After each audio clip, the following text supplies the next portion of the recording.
Okay, so you wake up and you're already exhausted. Yeah. You've had your coffee, but that to-do list just seems impossible. And you just feel this like bone-deep weariness, like you are completely running on fumes. Yeah. And you know what? You just might be dealing with burnout. Yeah. And today we are diving deep into burnout. Sure. With me, as always, is expert speaker. Hi. So we are going to figure out how to understand this all too common, I think, feeling that many of us feel. Yeah. And more importantly, how to actually kick burnout to the curb. So I think, one of the things that we hear a lot is like, I'm so burned out, Right. But it's more than just a bad day or a bad week. Right. It really is. It's interesting because we hear burnout used so casually these days, but the World Health Organization actually recognizes it as an occupational phenomenon. Wow. A real syndrome with consequences if it's left unchecked. Well, this is legit. It is. This is not just like, I have a case of the Mondays. Right. So how can we tell the difference between just every day I'm feeling stressed and full-blown burnout? Well, you can think about stress like sprinting to catch a train. Okay. You're really pushing yourself, you're feeling the pressure, but you're going to reach your destination eventually. Yeah. Burnout is more like running a marathon with no end in sight.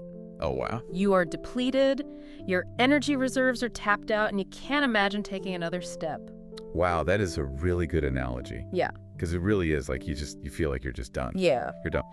But it's not just physical exhaustion though, right? What are some of the other red flags that people can watch out for? It seeps into, like you were saying, every part of your life. So it's not just physical, it's emotional too. Right. You might start feeling cynical or detached from your work, Oh, wow. your hobbies, your relationships. So it's more than just like hitting the snooze button a few times. Yeah, exactly. Yeah. That spark, that passion you used to feel, it starts to dim. Yeah. You're just going through the motions, putting in the time, but there's no real joy in it anymore. And, it's interesting because I feel like when that happens, when you're sort of like just going through the motions, like you said, it actually impacts your ability to then function. Oh, absolutely. If we're running on empty, how can we possibly show up Right.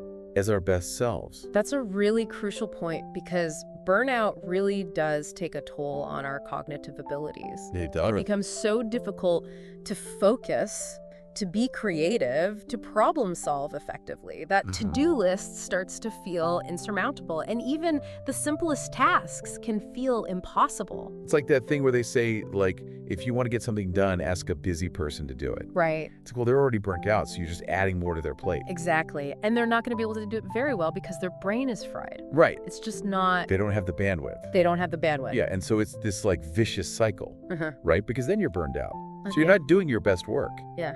which then leads and compounds the problem. Exactly. Yeah. You're not performing as well, which is going to lead to more stress, Exactly. which is going to lead to more burnout, and on it goes. It's like being stuck in quicksand. Yes, The more you struggle to get out of it, the further down you fall. precisely. And it doesn't stop there. It can also manifest in some surprising physical ways. Okay, this I've got to hear. Yeah. Because I thought we were talking exhaustion, Yeah. cynicism, procrastination. Yeah. What else are we missing? Well, when your body is under constant stress, it really takes a toll on every system. Oh, for sure. So if you think about it, people experiencing burnout often report headaches, muscle tension, digestive issues, insomnia. The list goes on. Wow, so it's like mind and body connected. It is. It's all connected. It really is. Your body's waving a giant red flag trying to get your attention. Right. So let's say someone is listening right now Yeah. and they're like, okay, this is sounding way too familiar to me. Yeah. What are some of the root causes? Yeah. The triggers that tend to push people into this danger zone? It's interesting because it's rarely just one thing. Right. It's often like a perfect storm Yeah. of contributing factors. Yeah. But there are some common culprits: feeling constantly overwhelmed at work, like you're just drowning in demands Oh, yeah. with no end in sight. That's a big one. The infamous never-ending to-do list. Exactly. And, coupled with that is often a lack of control or autonomy in our work. Oh, interesting. Yeah, so feeling like you're constantly being pulled in a million directions, being micromanaged, Right. or lacking the freedom to make decisions, Oh, yeah. that can be a major contributor to burnout. Because it's almost like you're on that runaway train, Yes. again, where you're just holding on for dear life. Yes. But you have no control of You have no control. the speed, the direction. or the- Exactly. And then if you layer on a lack of clarity, Right. like unclear expectations, shifting goalposts, a general sense of ambiguity about, what you're supposed to be doing and how to succeed. It just adds fuel to the fire. Talk about a recipe for disaster. Right. And we can't forget the classic culprit, Yeah. that work-life balance. Yes. Where you're just always on. Yeah. You're always plugged in. You're never really able to disconnect Absolutely. and charge. And I think in our always connected world, it's so easy to blur those boundaries, It is. to let work bleed into the evenings and weekends, All the time. even vacations. And over time, that constant state of on can lead to serious burnout. It's true. It's like we should be wearing it as like a badge of honor, but it's not a badge of honor. It comes at a big price. It really does. So for those listening who are like, yep, that's me, Yeah. I'm totally in burnout territory, Yep. what are some actionable steps that they can take to reclaim their energy, their well-being, their sanity? The first thing to remember is that burnout, it's not a sign of weakness. Right. It's not a life sentence. Okay, good. You can recover, Okay. but it starts with acknowledging the problem Yeah. and making a conscious decision to prioritize your well-being. Okay, but that's so much easier said than done. It is.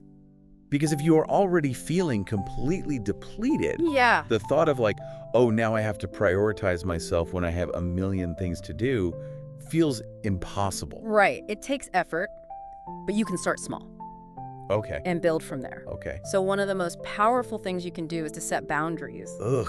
See, this is the thing that I always struggle with, Yeah. is setting boundaries, because it feels like I'm being selfish Right. or like I'm letting people down. I think it's a common struggle, but setting boundaries is not selfish. Okay. It's self-preservation, Right. and it doesn't have to be this big dramatic thing. Okay. Just start by identifying your non-negotiables. Okay. Those things that are essential for you. Yeah. So maybe it's getting 7 hours of sleep, Yeah. having dinner with your family, carving out an hour to take a walk in nature, whatever helps you recharge. Yeah. And once you're clear on those, you Yeah. can start building your schedule around those Oh, I like that. instead of trying to squeeze them into the leftovers. Yes. Yeah. I love that. Identifying your non-negotiables. Yeah, It's like creating that sacred space in your life exactly. where work obligations, those to-dos, are not allowed to enter. Exactly. And, make sure that within those boundaries, you're prioritizing activities that genuinely recharge you. Okay. So, not scrolling through social media, but doing things that nourish your mind, your body, your soul. Finding those things that spark joy. Right, exactly. The things that remind us who we are outside of that to-do list. Yes. And, don't underestimate the power of connection. Oh, yeah. Connect with your support system. Yeah. Talk to your friends, your family, a therapist about Yeah. what you're going through. Sometimes just saying it out loud Yeah. can make a world of difference. It can. And it reminds us that we're not alone in this journey. Exactly. So we've talked about like setting boundaries and connecting, but is there anything else that could help someone who's dealing with burnout? Well, just remember that preventing burnout is a process. It's not a one-time fix. Right. So it's about, building sustainable habits, Okay. prioritizing sleep, movement, Not nourishment. vegetables. Yes. Exactly. Connection, downtime, all of those things that support your well-being in the long run. It's almost like building a muscle, right? It is. The more you do it, the stronger you get. Yeah, So you're more resilient and better able to handle exactly. all of the curveballs that life throws our way. It's about shifting from that mindset of constantly pushing and proving to prioritizing and pacing yourself. I love that. Well, expert speaker, this has been so insightful. Thank you. Thank you so much for diving deep with us today. It was my pleasure. This has been a masterclass, I think, in understanding and overcoming burnout. Oh, I appreciate that. And to our listeners, you are not alone in this journey. You're not. Take care of yourselves. And until next time, keep those pilot lights burning bright